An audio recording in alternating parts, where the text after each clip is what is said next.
दो दिवसीय अंतर्राष्ट्रीय सेमिनार की वैलेटरी सेशन में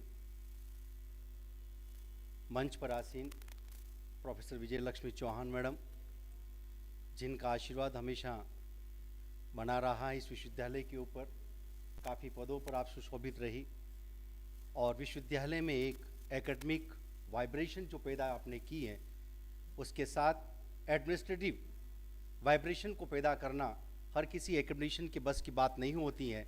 लेकिन आपसे हमने बहुत पुराने समय से मैं आपको जानता हूं और आपने एकेडमिशियन के साथ साथ में एडमिनिस्ट्रेशन वाइब्रेशन जो पैदा यूनिवर्सिटी में की है वो काबिल तारीफ़ है।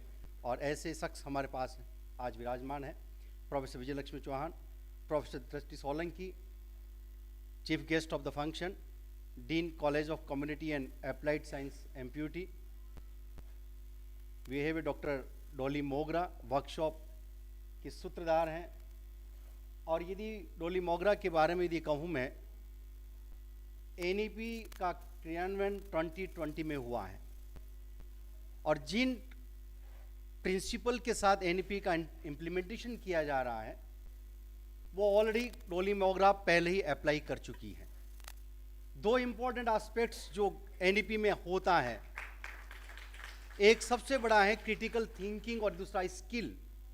और स्किल डेवलपमेंट के ऊपर आपने वोकेशनल कोर्सेज स्टार्ट किए और मुझे इस विश्वविद्यालय में लगभग 38 डिपार्टमेंट हैं और उसमें बिरले ही डिपार्टमेंट होंगे जो कम्युनिटी के साथ जुड़ करके काम कर रहे हैं, कम्युनिटी के साथ मिल करके अपनी नॉलेज को अप्लाइड नॉलेज बना रहे हैं।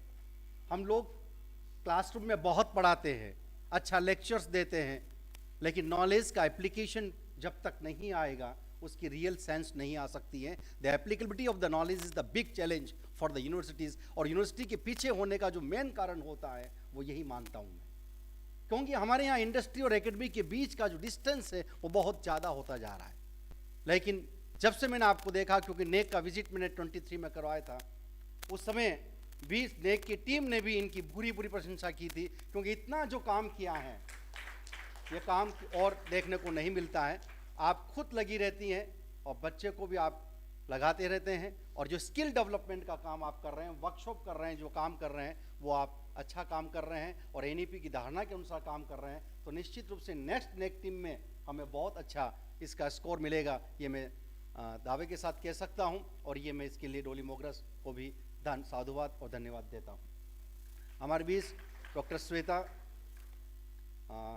CEO and knowledge hub global India के, और हमारे बीच डॉक्टर शैलेंद्र मौर्य, सभी विराजमान है वैलेटरी सेशन के अंदर। आप सबका मैं स्वागत करता हूं। इस वुमन एम्पावरमेंट के बारे में 2-3 बातें मैं आपसे साथ साझा करना चाहूँगा। अभी मैडम ने कहा, मैंने इनसे कहा कि मुझे कॉमर्स वाले व्यक्ति को आपने यहाँ क्यों मुझे बुलाया, लेकिन मैडम ने कहा कि नहीं, हमारे यहाँ आपके लिए बहुत ज़रूरत है।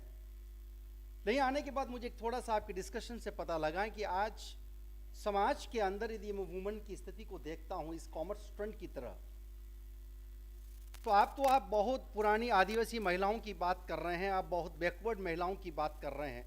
लेकिन मैं बात करना चाहूँगा आज एजुकेटेड वुमन जो ऑलरेडी वर्किंग वुमन्स हैं, अच्छी पोस्ट पर काम कर रही है, लेकिन उसके अंदर में देखता हूँ तो फाइनेंसिंग डिसीजंस नहीं ले पाती। all the financial decisions of the family are taken by male members। आप देख लीजिए, मैं कई लोगों का देखता हूं, कई कलीग फीमेल मेरे साथ हैं, उनके अकाउंट नंबर उनका हस्बैंड ऑपरेट करेंगे या उनके ससुर ऑपरेट करेंगे। फुल फाइनेंसिंग डिसीजन नहीं ले पाते, क्यों? That is the big question. सिखाया गया है, लेकिन वही वापस वही पॉइंट जो आपके समाज के अंदर व्याप्त है वही आता है। We can do the decision, लेकिन बहुत से लोग फाइनेंशियल एम्पावरमेंट, फाइनेंशियल राइट्स को डिसेंट्रलाइज नहीं करना चाहते, वो अपने साथ लेना चाहते हैं। तो फाइनेंशियल डिसीजन में आप जब मकान परचेस करते हैं, कितने फीमेल इन्वॉल्व होती है उसके अंदर? जब आप कार परचेस करते हैं केवल अपना व्यू देंगे, लेकिन हाउ टू फाइनेंस इट, पैसा कहां से आएगा, कैसे होगा, आप क्या महिलाओं को उसको इंक्लूड करते हैं? नहीं। आपका अकाउंट ऑपरेट करना है तो नहीं, तो मैं कहीं लोग कहते हैं कि नहीं मेरे हस्बैंड आएंगे, वो उनसे बात करूंगी और फिर अपन उस पर डिस्कस करेंगे। तो एक फाइनेंशियल डिसीजन वाला एक बड़ा मामला मुझे देखने को मिलता है जो हमें दूर करना चाहिए। और एक फाइनेंशियल लिटरेसी प्रोग्राम इन बच्चों के लिए होना चाहिए। जो नॉन फाइनेंशियल पर्सन्स हैं, जो डेली रूटीन के जो काम हो सकते हैं वो करने चाहिए। अभी स्टार्टअप का नाम आपने लिया, तो स्टार्टअप में जो आप देखेंगे अभी स्टार्टअप में वर्ल्ड में इंडिया नंबर 1 चल रहा है, लेकिन फेलियर रेट भी सबसे ज्यादा है। देखिए 90% के आसपास स्टार्टअप फेल्स हो रहे हैं। क्यों हो रहे हैं? क्योंकि हमें केवल एक ही डायमेंशन से काम नहीं करना होगा, मल्टी डायमेंशनल एक साथ चलना होगा। हमें फाइनेंशियल एस्पेक्ट, हमारे स्किल का एस्पेक्ट, हमारे एंटरप्रेन्योर एस्पेक्ट, हमारी मार्केटिंग एस्पेक्ट, उन सब में एक बेस्ट कॉम्बिनेशन होना पड़ेगा, तो ही स्टार्टअप सक्सेस हो पाएगा। एक अच्छा आइडिया आपके पास है, लेकिन जब तक सोसाइटी को कम्युनिकेट नहीं कर पाएंगे तो nobody will ready to funds provide the funds. कोई आपको फंड्स प्रोवाइड नहीं करेगा। तो फंड्स प्रोवाइड करना है, आपको मार्केटिंग स्किल डेवलप करनी है, तो आपको डिफरेंट डायमेंशन के साथ चलना होगा। तो स्टार्टअप में जो मेजर स्किल बड़ा इंपॉर्टेंट रोल प्ले करता है, और स्किल के साथ मार्केटिंग स्किल और प्लस फाइनेंस स्किल जुड़ जाए तो आप किसी भी तरह से फेल नहीं हो सकते हैं। और आपको अपनी आइडिया के साथ ये देखें कि आने वाले टाइम पर ये आइडिया कहां तक चलेगा और लाइफ कितनी है। आज के दिन में जितने भी आइडियाज आ रहे हैं, लाइफ इज वेरी शॉर्ट। जब मैं पढ़ता था तो हम कहते थे कि इकोनॉमिक साइकिल 10 to 12 ईयर्स होती है। बच्चे को जिस नया बिजनेस स्टार्ट करते हैं, पिताजी कहते हैं वेट कर, अभी 2-3 साल तो जमने में लगेगा। But now days cycle is the life cycle is 12 months. इतना चेंज आ रहा है, और 12 महीने में आपको बिजनेस चेंज करना पड़ सकता है। नहीं करेंगे तो आप पीछे रह जाएंगे। अमेरिकन औसतन जो सक्सेसफुल बिजनेसमैन है, अपने लाइफ में लगभग एक सर्वे पढ़ रहा था, लगभग 500 के आसपास बिजनेस चेंज करते हैं। और यहां हमारे यहां पीढ़ियों से चलती है, उसी पीढ़ी में एक ही बिजनेस चलता रहता है। तो ये चेंज जो आ रहा है मार्केट के अंदर, उस परसेप्शन को हमें समझना होगा। और मार्केट के चेंज के परसेप्शन को यदि हम समझेंगे और आने वाले हमारी फोरसाइट रखेंगे कि आने वाले टाइम में क्या हो सकता है, उसके अकॉर्डिंग आप यदि स्टार्टअप लाते हैं और स्किल डेवलप करते हैं, फैशन डिजाइनिंग का बहुत अच्छा स्कोप है और आप उसमें आप काम कर सकते हैं। तो ये कुछ एरियाज हैं जिसमें आप काम कर सकते हैं। और आज महिलाओं की स्थिति के बारे में मैं कुछ ज़्यादा विशेष तो नहीं जानता हूं, लेकिन एक छोटी सी मैं 4 लाइनें मैं आपके सामने पढ़ना चाहता हूं। उसके साथ ही अपने उद्बोधन को खत्म करूंगा।